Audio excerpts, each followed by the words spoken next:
കാവാ സുരേന്ദ്രൻജി, നമ്മൾക്ക് അങ്ങയുടെ രണ്ടാം സെഷൻ കേൾക്കാനുള്ള കൗതുകമുണ്ട്. കാരണം നിർത്തിയിടത്തു നിന്ന് തന്നെ രണ്ടാം സെഷൻ കേൾക്കേണ്ടത്. കാരണം ടീച്ചർ ആയാലും രാമസിംഹൻജി ആയാലും എല്ലാവർക്കും കുറച്ച് കൗതുകത്തോട് കാത്തിരിക്കുകയാണ്. എന്നിട്ട് നമുക്ക് വൈൻഡപ്പ് ചെയ്യാം. അൺമ്യൂട്ട് ചെയ്തോളൂ സാർ. ഈ ടീച്ചറും രാമസിംഹൻജി പറഞ്ഞ കാര്യങ്ങളെ കുറിച്ച് ഓരോ കാര്യത്തെക്കുറിച്ചൊന്ന് സൂചിപ്പിച്ചിട്ട് ഞാൻ എന്റെ കൺക്ലൂഷനിലേക്ക് വരാം. അപ്പൊ ഒന്ന് ഇടയ്ക്ക് ടീച്ചർ ലാസ്റ്റ് ചോദിച്ച ഒരു ചോദ്യം ഈ കള്ളച്ചരിത്രം പഠിപ്പിക്കുന്നതിനെ കുറിച്ചായിരുന്നു. ഞാനിത് മുഴുവൻ കേൾക്കുന്നുണ്ടായിരുന്നു, വീഡിയോ മ്യൂട്ട് ചെയ്തെന്നേ ഉണ്ടായിരുന്നു.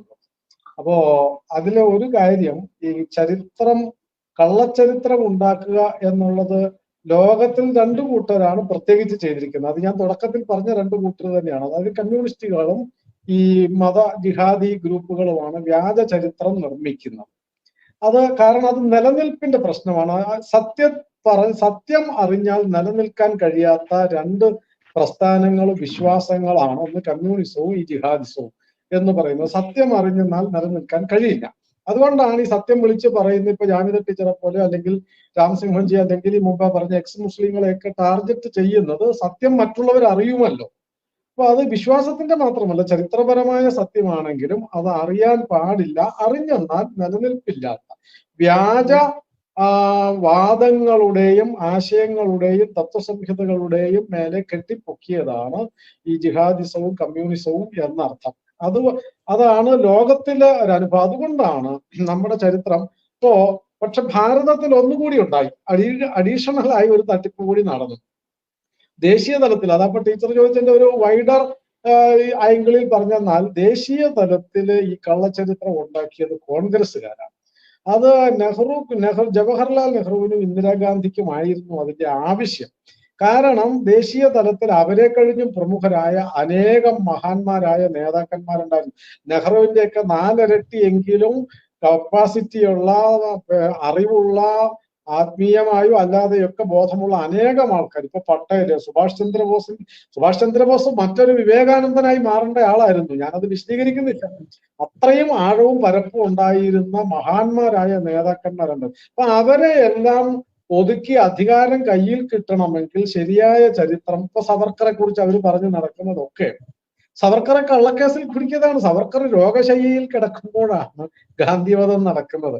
പക്ഷെ ഒരു കള്ളക്കേസിൽ ഇപ്പൊ ഗാന്ധിജിയുടെ പേരിൽ ഒരു ആഗോള തലത്തിൽ ഒരു കള്ളച്ചരിത്രം ഉണ്ടാക്കാൻ നെഹ്റുവിന് അധികാരത്തിൽ ഇരിക്കുകയാണല്ലോ, എളുപ്പമായിരുന്നു. അപ്പൊ അവരുടെ നിലനിൽപ്പിന്റെ ആവശ്യമായിരുന്നു. നെഹ്റു കുടുംബത്തിന്റെ അധികാരം നിലനിർത്താൻ വേണ്ടി വ്യാജ ചരിത്രം ഉണ്ടാക്കേണ്ട. ഞാൻ ആനുഷംഗികമായി ഒരു കാര്യം കൂടെ പറയും ചരിത്രത്തിന്റെ. 1973 അത് ടീച്ചറും രാമസിംഹൻജി ഉള്ളത് കൊണ്ടാണ് അവർക്ക് പലയിടത്ത് റെഫർ ചെയ്യാൻ പറ്റും, അത് കൂടുതൽ അന്വേഷിച്ച് മനസ്സിലാക്കാനും പറ്റും.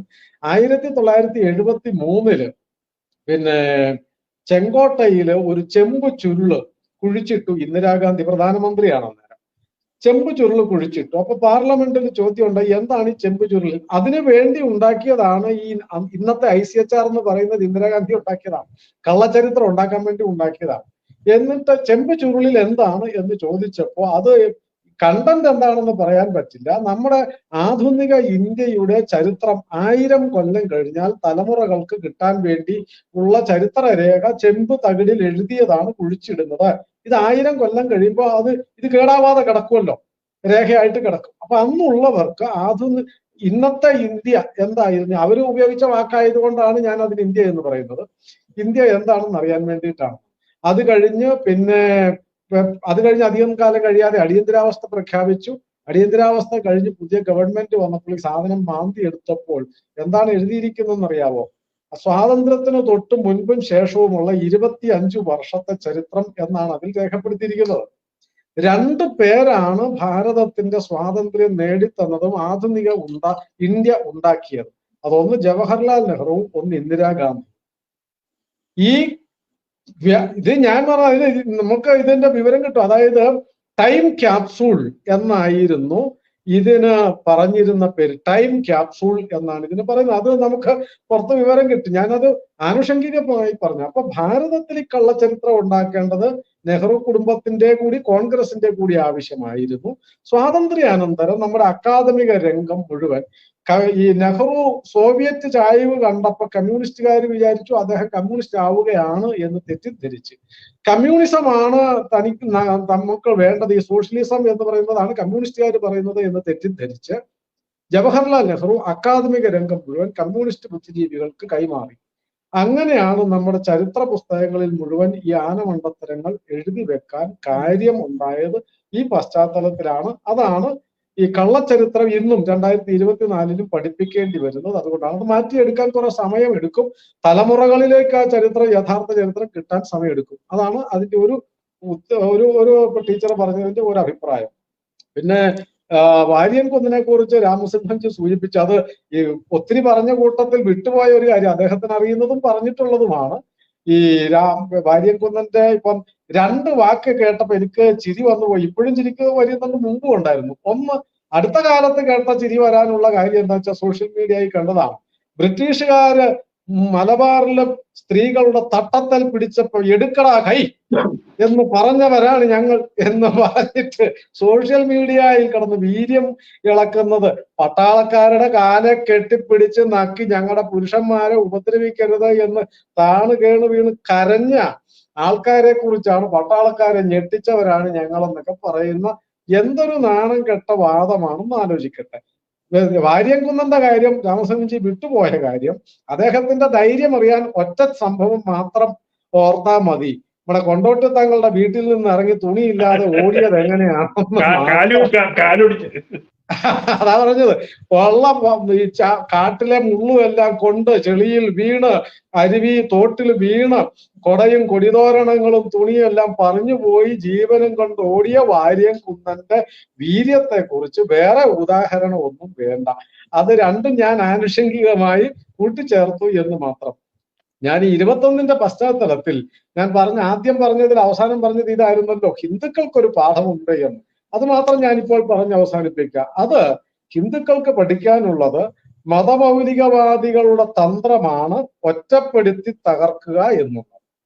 അത് മതമൗലികവാദത്തിന്റെ, തീവ്രവാദികളും ഭീകരവാദികളും മാത്രമല്ല, ഞാൻ 4ആയിട്ടാണ് മുസ്ലിങ്ങളെ കാണുന്നത്. ഞാൻ മുമ്പ് പലപ്പോഴും പറഞ്ഞിട്ടുണ്ട്.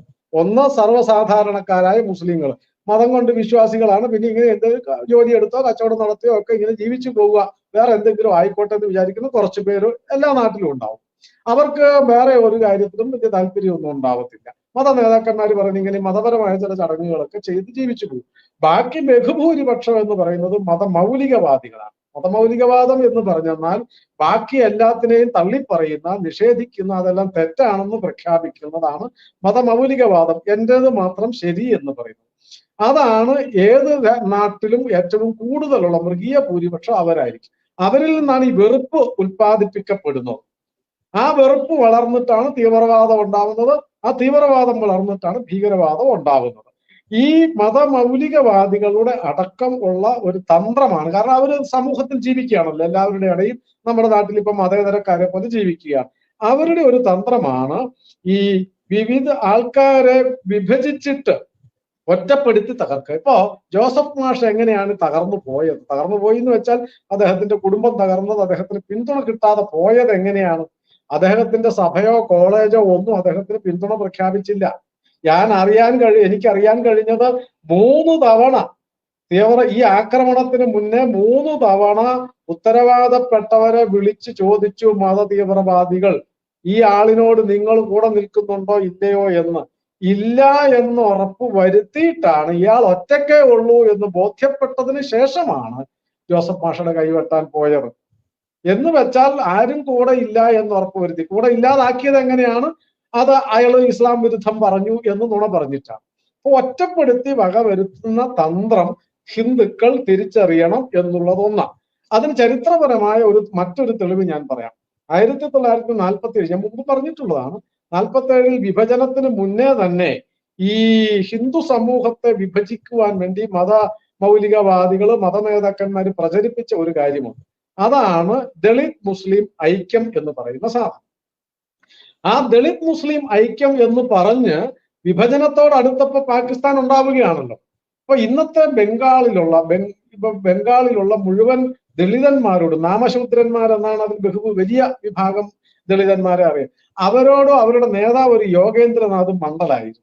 അദ്ദേഹവും മുസ്ലിം ലീഗിൽ ചേരുകയും വിഭജനം ഉണ്ടായപ്പോൾ തങ്ങളെ രക്ഷിക്കുന്നത് സവർണ ഹിന്ദുക്കളെ ശത്രുക്കളാണല്ലോ, അതുകൊണ്ട് അവരുടെ കൂടെ പോകാൻ പാടില്ല, ബാക്കിയുള്ള എന്തെങ്കിലും രക്ഷയുള്ളത് മുസ്ലിങ്ങളുടെ കൂടെ കൂടുന്നതാണ് എന്ന് പറഞ്ഞ് ദളിത് മുസ്ലിം ഐക്യം പ്രഖ്യാപിക്കുകയും അത് വിശ്വസിച്ച് യോഗേന്ദ്രനാഥ് മണ്ഡലും ദശലക്ഷക്കണക്കിന് ദളിതന്മാരും ഇന്നത്തെ ബംഗ്ലാദേശിലേക്ക്, അന്നത്തെ പാകിസ്ഥാനിലേക്ക് പലായനം ചെയ്തു. അത് കഴിഞ്ഞ് നേതാവാക്കാം, മന്ത്രിയാക്കാം എന്നൊക്കെ പറഞ്ഞ് ആക്കിയില്ല.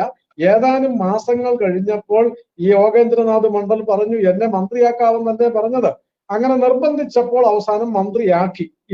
ഇവിടെ അതേ സ്ഥാനത്തുണ്ടായിരുന്ന ഡോക്ടർ അംബേദ്കർ നിയമമന്ത്രിയായി ഇന്നത്തെ ബംഗ്ലാദേശിലുള്ള യോഗേന്ദ്രനാഥ് മണ്ഡലിനെ പാകിസ്ഥാന്റെ നിയമമന്ത്രിയാക്കി.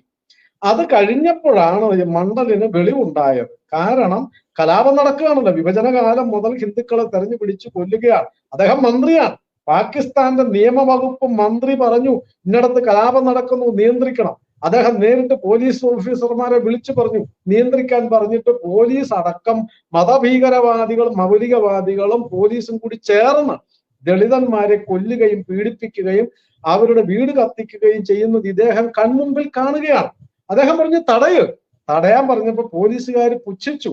ഇങ്ങനെ നിന്നാൽ തനിക്ക് കൂടി രക്ഷയില്ല എന്ന് ബോധ്യമായിട്ട് യോഗേന്ദ്രനാഥ് മണ്ഡൽ ഒരു നാൾ രാത്രിയിൽ നീണ്ട ഒരു രാജിക്കത്ത് എഴുതി പോസ്റ്റൽ പെട്ടിയിൽ കൊണ്ട് ഇട്ടിട്ട് പാതിരാത്രിയിൽ ഒളിച്ചോടി കൽക്കട്ടയിൽ വന്ന് കിടക്കുകയാ ചെയ്തത്. കൽക്കട്ടയിൽ തെരുവിൽ പട്ടിയെ പോലെ കിടന്ന് മരിച്ചു യോഗേന്ദ്രനാഥ് മണ്ഡൽ എന്ന് പറയുന്ന പാകിസ്ഥാൻ നിയമവകുപ്പ് മന്ത്രി. അവിടെ പോയ ബാക്കി ദളിതന്മാരുടെ അവസ്ഥ എന്തായി? ആ ദളിതന്മാരൊന്നും ഇപ്പൊ ഇല്ലാണ്ടായല്ലോ, അവശേഷിക്കുന്നവരെ ഇപ്പൊ അവിടെ കൊന്നുകൊണ്ടിരിക്കുന്നത്. അന്ന് ഡോക്ടർ അംബേദ്കർ പറഞ്ഞതാ, ഈ ചതിയിൽ വീഴരുത്. യോഗേന്ദ്രനാഥ് മണ്ഡലിനോടും ദളിതന്മാരോടും ഡോക്ടർ അംബേദ്കർ പറഞ്ഞു, പോകരുത്, ചതിയാണ്. വിഭജനം കഴിഞ്ഞ് പോയി കഴിഞ്ഞവരോട് അംബേദ്കർ വിളിച്ചു പറഞ്ഞു, ഏത് മാർഗവും നിയമപരമായോ നിയമവിരുദ്ധമായോ ഏത് വിധേനയും നിങ്ങൾ ഭാരതത്തിലേക്ക് തിരിച്ചു വരണം എന്ന് ആഹ്വാനം ചെയ്തു. കേൾക്കാതെ അവിടെ നിന്നവരെ മുഴുവൻ കൊന്നുകളയുകയോ മതം മാറ്റുകയോ ചെയ്തു. ഇത് ഹിന്ദുക്കൾക്കൊരു പാഠമാ. 2024 ഹിന്ദുക്കൾക്ക്, കേരളത്തിലെ ഹിന്ദുക്കൾക്ക്, ഈഴവർക്കും നായന്മാർക്കും നമ്പൂതിരിക്കും പൊലയനും ഒക്കെ പാഠമാണ്. ഈ വിഭജിച്ച് തങ്ങളെ രക്ഷപ്പെടുത്താനല്ല, വിഴുങ്ങാനാണ് എന്നുള്ളതാണ്. മാപ്പിളക്കലാപത്തിലും ദളിത് മുസ്ലിം ഐക്യം പറഞ്ഞിരുന്നു അന്നും. എന്നിട്ട് ദളിതന്മാർ ഏറ്റവും കൂടുതൽ കൊല്ലപ്പെട്ടത് ആരാ? പറയൻ, പുലയൻ, ആദിവാസി, ഈഴവരൊക്കെ ഏറ്റവും കൂടുതൽ കൊല്ലപ്പെട്ടത്. നമ്പൂതിരി നായരും അല്ല, എണ്ണത്തിൽ കൂടുതൽ കൊല്ലപ്പെട്ടത് ഈഴവരും പുലയനും ആശാരിയാണ് കൊല്ലപ്പെട്ടത്. നിലമ്പൂരിൽ വനവാസിയ വരെ ഒരു ഗ്രാമം മുഴുവൻ ആക്രമിച്ച് കൊന്നുകളഞ്ഞു. അതുകൊണ്ട് ഈ ചരിത്രമൊക്കെ ഇന്നത്തെ ഹിന്ദുക്കൾ പഠിക്കണം എന്നുള്ളതാണ് രണ്ടാമത്തെ കാര്യം. വിഭജിച്ച് അവരിങ്ങനെ അടർത്തി മാറ്റാൻ ശ്രമിക്കുന്നതിന്റെ, ഇപ്പോൾ അങ്ങനെ ശ്രമിക്കുന്നത് അവര് മാത്രമല്ല, അവര് കൂലിക്ക് ആളെ നിർത്തിയിട്ടുണ്ട്. അങ്ങനത്തെ ഒരാളിന്റെ പേര് പറയാൻ എനിക്ക് ഇപ്പോൾ മടിയില്ല. ഒരു ഡോക്ടർ ശ്യാംകുമാർ എന്ന് പറയുന്ന ഒരാൾ ഇപ്പോൾ നമ്മുടെ സോഷ്യൽ മീഡിയയിലും അല്ലാതെയും കറങ്ങി നടക്കുന്നുണ്ട്. അദ്ദേഹത്തിന്റെ പ്രസംഗം മുഴുവൻ എന്താ? ഈഴവർ ഹിന്ദുക്കളല്ല, ഈഴവർ ഹിന്ദുക്കളല്ല എന്നാണ് അദ്ദേഹം പ്രസംഗിച്ചുകൊണ്ടേയിരിക്കുന്നത്. എന്താ ഈഴവർ ഹിന്ദുക്കളല്ല എന്ന് പറയാൻ കാരണം? ഹിന്ദു സമൂഹത്തിലെ ഏറ്റവും ഭൂരിപക്ഷമുള്ള സമുദായം ഈഴവരാണ്. ആ ഈഴവരെ ഹിന്ദു സമൂഹത്തിൽ നിന്ന് അടർത്തി മാറ്റിയാൽ, സാമ്പത്തികമായും ജനസംഖ്യാപരമായും സംഘടിതമായും പ്രബലമായ ഒരു സമൂഹത്തെ ഹിന്ദു സമൂഹത്തിൽ നിന്ന് അടർത്തി മാറ്റിയാൽ ബാക്കി ഹിന്ദുക്കളെ തച്ച് തകർക്കാൻ എളുപ്പമാണ്. അതുകൊണ്ട് ജിഹാദികൾ 10,000-ങ്ങളോ ലക്ഷങ്ങളോ കൊടുത്ത് ഡോക്ടർ ശ്യാംകുമാറിനെ കൂലിക്കെടുത്തിരിക്കുന്നു എന്ന് ഞാൻ സംശയിക്കുന്നു. എനിക്ക് അതിന്റെ കാര്യം തെളിവൊന്നുമില്ല. കാരണം അങ്ങേര് നിരന്തരം പ്രസംഗിക്കുന്നത് ഈഴവർ ഹിന്ദുക്കളല്ല, ഈഴവർ ഹിന്ദുക്കളല്ല എന്ന് പറഞ്ഞുകൊണ്ടാണ്. എന്നിട്ട് നിരന്തരം സവർണ വിരുദ്ധതയെന്നും പറഞ്ഞ് അങ്ങേര് എവിടുന്ന ചില പുസ്തകത്തിലെ വിവരക്കേടുകൾ പറഞ്ഞ് പ്രചരിപ്പിച്ചുകൊണ്ടിരിക്കുകയാണ്. കുറെ പേരെങ്കിലും വിശ്വസിക്കുന്നുണ്ടാവും എന്നുറപ്പാണ്. അപ്പൊ ഈ അടർത്തി മാറ്റുന്ന ഏർപ്പാട്, അതുപോലെ തന്നെ നമ്മുടെ കാലടി സർവകലാശാലയിലെ, അത് ഞാൻ സാധാരണ ഇത്തരം പൊതുവേദികളിൽ പേര് പറയാറില്ല, പക്ഷെ ഇപ്പൊ ഞാൻ അത് പറയാൻ ആഗ്രഹിക്കുകയാണ്. സുനിൽ പി ഇളയിടം ഈ സവർണ അവർണ വിരുദ്ധത പറയുന്നത് എന്തിനാണ്? എന്റെ വിശ്വാസം എനിക്ക് തെളിവൊന്നുമില്ല, എനിക്ക് തെളിയിക്കാനില്ല, എന്റെ ഒരു ആരോപണം ഒന്ന് കൂട്ടിക്കോളൂ. ജിഹാദികളുടെ കയ്യിൽ നിന്ന് പണം വാങ്ങിയിട്ടാണ് അദ്ദേഹം ഈ സവർണ അവർണ വിരുദ്ധത പ്രചരിപ്പിക്കുന്നത് ജിഹാദികൾക്ക് വേണ്ടിയാണെന്ന് ഞാൻ വിശ്വസിക്കുന്നു. നേരായിരിക്കാം, അല്ലായിരിക്കാം, നുണയാണെങ്കിൽ തള്ളിക്കളഞ്ഞേക്ക്, തെളിയിക്കാൻ പറയേണ്ട ആവശ്യമില്ല. കാരണം ഞാൻ എന്റെ ഒരു സംശയം മാത്രം പറയുകയാണ്. ഇങ്ങനെ ഒന്നല്ല, അറിയപ്പെടുന്ന രണ്ടുപേരെ ഞാൻ പറഞ്ഞു എന്ന് മാത്രം. ഇത് പറയാൻ കാരണം സാമാന്യ ഹിന്ദുക്കൾ, വിശിഷ്യ ഇന്ന് നമ്മുടെ നാട്ടിൽ സമുദായങ്ങളുണ്ടല്ലോ. അതുകൊണ്ട് യോഗക്ഷേമ സഭയുടെ, NSSന്റെ, KPMSന്റെ, വിശ്വകർമ്മ സമുദായത്തിന്റെ, SNDPയുടെ ഒക്കെ നേതാക്കന്മാരായിട്ടുള്ള, അതുപോലെ എല്ലാ സമുദായങ്ങളുടെയും, ഹൈന്ദവ സമുദായങ്ങളുടെ മുഴുവൻ നേതാക്കന്മാരും അണികളും പ്രവർത്തകരും ഒക്കെ തിരിച്ചറിയേണ്ടത് ജിഹാദികളുടെ ഈ കപട പ്രചരണത്തിന് വിധേയമാകരുത്, കീഴ്പ്പെട്ടു പോകരുത്. കീഴ്പ്പെട്ടാൽ മാപ്പിള കലാപം ആവർത്തിക്കും, 21 ആവർത്തിക്കും എന്നുള്ളതാണ് ആ ഹിന്ദുക്കൾക്ക് പഠിക്കാൻ ഒരു പാഠമുണ്ട് എന്ന് ഞാൻ പറഞ്ഞത്. പിന്നെ ഒന്ന് പ്രചരിപ്പിക്കുന്നത് കമ്മ്യൂണിസ്റ്റ് പ്രസ്ഥാനമാണ് മതവാദികൾക്ക് വേണ്ടി ഏറ്റവും കൂടുതൽ വാദിച്ചു കൊണ്ടിരിക്കുന്നത്. ഇപ്പൊ അതിന് ഒരു കുഞ്ഞു ഉദാഹരണവും കൂടി ഞാൻ പറഞ്ഞ് അവസാനിപ്പിക്കാം. ആലപ്പുഴയില് ഒരു ബ്രാഞ്ച് കമ്മിറ്റി മുഴുവൻ രാജിവെച്ചിട്ട് ഇപ്പൊ അവര് കമ്മ്യൂണിസ്റ്റ് പാർട്ടിയിൽ നിന്ന് രാജിവെച്ചു. എന്തായിരുന്നു കാര്യം? ബ്രാഞ്ച് കമ്മിറ്റിയുടെ സെക്രട്ടറി എപ്പോഴോ അയാളുടെ വീട്ടിലെ വിശേഷത്തിനാണോ എന്തോ കാര്യത്തിന് അയാൾ എപ്പോഴോ വീട്ടുകാരുടെ നിർബന്ധത്തിനാണോ ഒരു തവണ ചന്ദനം തൊട്ടിട്ടോ മറ്റോ കുറി തൊട്ട് അയാൾ പാർട്ടി ഓഫീസിൽ പോവുക, പാർട്ടി പരിപാടിക്ക് ചെല്ലുകയോ എന്തോ ചെയ്തു. അയാളുടെ മേലെയുള്ള കമ്മിറ്റിയുടെ സെക്രട്ടറി ഒരു മുസ്ലിം നാമധാരിയാണ്, സഖാവ്. ആ സഖാവ് വല്ലാണ്ട് ചീത്ത വിളിക്കുകയും കളിയാക്കുകയും ആക്ഷേപിക്കുകയും ഒക്കെ ചെയ്തു. അയാളെയും അയാളുടെ കുടുംബത്തെയൊക്കെ ആക്ഷേപിച്ചു. കുറച്ചു നാൾ കഴിഞ്ഞ് പാർട്ടിയുടെ തന്നെ പരിപാടിക്ക് പതാക ഉയർത്താൻ, പാർട്ടി പതാക ഉയർത്താൻ വന്നത് ഈ മേലെയുള്ള നേതാവ് സഖാവ് മുസ്ലിമിന്റെ അച്ഛൻ നേതാവാണ്. തൊപ്പി വെച്ചുകൊണ്ടാണ് വന്നത്. ഇയാൾ അത് ചോദ്യം ചെയ്തു. ചോദ്യം ചെയ്തപ്പോൾ അത് അഭിപ്രായ വ്യത്യാസമായി. അത് ചോദ്യം ചെയ്യാൻ പാടില്ലല്ലോ. മുസ്ലിം സഖാവിനെ ചോദ്യം ചെയ്യാൻ പാടില്ല, ഹിന്ദു സഖാവിനെ എന്ത് വേണേലും ചോദിക്കാം. അങ്ങനെ നാണം കെട്ട, അപമാനം കൊണ്ട് ഗതി കെട്ടിട്ടാണ് ആ കമ്മിറ്റിയിലെ മുഴുവൻ ഹിന്ദു നാമധാരികളും രാജിവെച്ച് വേറെ ഏതൊരു പാർട്ടി ചേർന്നോ എന്നൊന്നും എനിക്കറിയില്ല, അതെന്റെ വിഷയമല്ല. ഞാൻ പറഞ്ഞത് ഇതൊരു പാഠമാണ്. 21 പാഠം ഹിന്ദുക്കൾക്കുള്ള പാഠം എന്ന് പറഞ്ഞാൽ ജാതി പറഞ്ഞും പേര് പറഞ്ഞും ഹിന്ദുക്കളെ തമ്മിൽ തല്ലിക്കുകയും ഹിന്ദുക്കളല്ല എന്ന് സ്ഥാപിക്കാൻ ശ്രമിക്കുകയും ചെയ്യുന്നത് കമ്മ്യൂണിസ്റ്റുകളും ജിഹാദികൾ കൂലിക്കെടുത്ത നമ്മുടെ നാട്ടിലെ ഈ കപട ബുദ്ധിജീവികളുമാണ്. അവരുടെ വാദം കേട്ട് ഹിന്ദു സമുദായ നേതാക്കന്മാരോ സമുദായ അംഗങ്ങളോ ഹിന്ദുക്കളോ അത് ചതിയിൽ വീണാൽ യോഗേന്ദ്രനാഥ് മണ്ഡലിന് പറ്റിയ അതേ ഗതികേട് കേരളത്തിലെ ഓരോ ഹിന്ദു സമുദായത്തിനും ഉണ്ടാകും. അന്ന് നിലവിളിക്കാതിരിക്കണമെങ്കിൽ മാപ്പിള കലാപത്തിന്റെ ചരിത്രത്തിൽ ഈഴവർക്കും ദളിതർക്കും പിന്നോക്കക്കാർക്കും ഒക്കെ പറ്റിയ ദുരന്തം എന്താണ് എന്ന ചരിത്രത്തിൽ നിന്ന് പാഠം പഠിക്കണം എന്ന് മാത്രമാണ് എനിക്ക് ഈ 123 വർഷമായല്ലോ ഈ സന്ദർഭത്തിൽ കേരളത്തിലെ ഹിന്ദു സമൂഹത്തിനോട് ഓരോ സമുദായ നേതാക്കന്മാരോടും പ്രവർത്തകരോടും അണികളോടും അഭ്യർത്ഥിക്കാനുള്ളത്.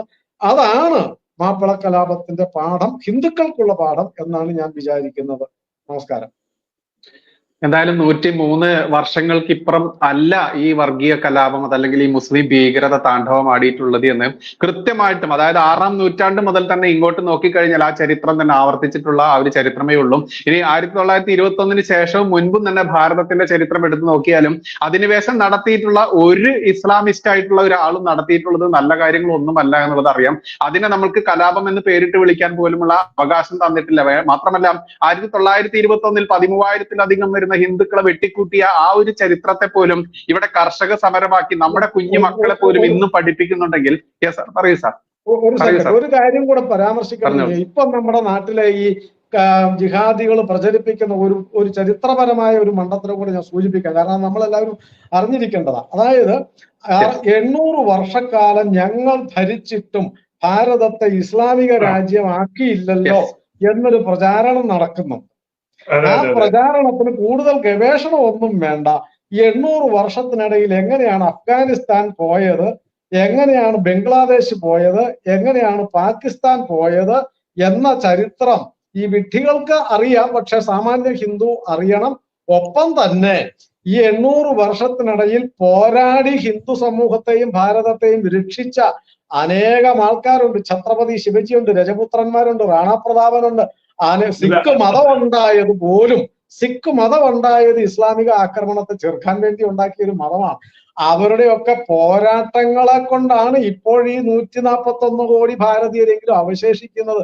അത് അവര് വെറുതെ പോയിട്ടല്ല, സൗജന്യമാക്കിയിട്ടല്ല, ഭാരതത്തിന്റെ 1/3 ഭാഗത്തോളം നഷ്ടപ്പെടുത്തിയിട്ടാണ് എന്ന ചരിത്രവും കൂടി കേൾവിക്കാരും നമ്മളും പഠിക്കണം. ഇനിയെങ്കിലും നമ്മുടെ മക്കൾ ഇതുപോലെ പച്ച നുണകൾ പഠിപ്പിച്ച് ജിഹാദികളെ വെളുപ്പിച്ചെടുത്തുകൊണ്ട് ധീര പോരാട്ടം വീരന്മാരാക്കി മാറ്റുന്ന ആ ചരിത്രം മാറാൻ ഒതുങ്ങുന്ന രീതിയിലേക്ക് ഇപ്പൊ ഗാബ സുരേന്ദ്രൻജി ആയാലും രാമസിംഹൻജി ആയാലും ജാമിദ ടീച്ചർ ആയാലും കൃത്യമായിട്ടും വിവരങ്ങൾ പാസ് ചെയ്തിട്ടുണ്ട്. ഇനി ഇത് മാക്സിമം ആളുകളിലേക്ക് എത്തിക്കുക. ഇത് കാണുന്ന ഹിന്ദുക്കൾ ഇപ്പൊ എനിക്ക് തോന്നുന്നു ഏകദേശം 5000-ലധികം ആളുകൾ ഇപ്പോൾ തന്നെ ഈ ഒരു ചർച്ച കണ്ടുകൊണ്ടിരിക്കുന്നുണ്ട് എന്നുള്ളതാണ്. അപ്പൊ അത്തരത്തിലുള്ള ആളുകളിലേക്ക് ഈ വിവരം എത്തുമ്പോൾ അത് കൂടുതൽ ആളുകളിലേക്ക് എത്തിക്കൊണ്ട് തലച്ചോറിന്റെ ഉള്ളിലേക്ക് ഇനിയുള്ള ഹിന്ദുക്കൾക്കെങ്കിലും, അതല്ലെങ്കിൽ ഇവിടെ മതേതരനാണ് ഞാനെന്നും പറഞ്ഞ് നടക്കുന്ന സഖാക്കന്മാർക്കും കോൺഗ്രസ്സുകാർക്കും ഒക്കെ മനസ്സിലാക്കാനുള്ള ഒരു പാഠമായിട്ട് നമ്മുടെ ബംഗ്ലാദേശിൽ ഇന്ന് ലൈവായിട്ട് നടക്കുന്നുണ്ട്. അത് കണ്ടാൽ മതി, അതിനെക്കുറിച്ച് ചിന്തിക്കേണ്ട. എന്നിട്ട് ഈ 1921 കുറിച്ച് നിങ്ങൾ ഈ ചരിത്രം അല്പമെങ്കിലും വായിക്കുക, ചെറിയ വെളിച്ചമെങ്കിലും പകരട്ടെ നമ്മുടെ ഈ ചർച്ച എന്ന് ആശംസിക്കുകയാണ്. എന്തായാലും നമ്മുടെ വിശിഷ്ട അതിഥികൾക്ക് എല്ലാവർക്കും ഒരുപാട് നന്ദിയുണ്ട് നമ്മുടെ ഈ ചർച്ചയിൽ വന്ന് ഈ കാര്യങ്ങൾ അവതരിപ്പിച്ചത്. മാത്രമല്ല തൽക്കാലം നേരം വൈകിയത് കൊണ്ട് തന്നെ തൽക്കാലം നമുക്ക് ഈ സെഷൻ ഇവിടെ വൈൻഡപ്പ് ചെയ്യാം. എല്ലാ അതിഥികൾക്കും നന്ദി, നമസ്കാരം. അതുപോലെ തന്നെ മാന്യ പ്രേക്ഷകർക്ക് ഒരുപാട് സ്നേഹം, നന്ദി, നമസ്കാരം. ജയ് ഹിന്ദ്, ജയ് ശ്രീറാം. ടീച്ചർക്കും രാമസിംഹംജിക്കും നമസ്കാരം. കുറെ നാളായി കണ്ടിട്ട്.